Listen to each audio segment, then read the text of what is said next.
Today, I want to talk about something that's super important if you want to improve your claims results on Turo. Checking which protection plan your guest selected. Before you decide if you want to resolve directly or escalate the claim to Turo, you need to know which protection plan your guest selected. If this is new for you, I'm going to walk you through the steps how to check this today. Okay, so I'm logged into the app.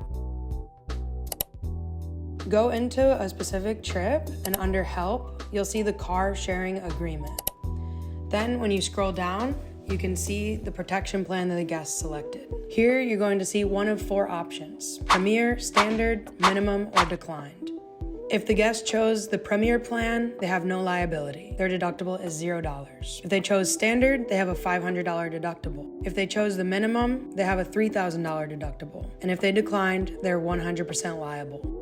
If your guest is on the Standard or Minimum plan, you might want to try to resolve directly for an amount under their deductible. In cases with the Premier plan, you can also try to get the guest to give you their insurance information to recover from their own car insurance.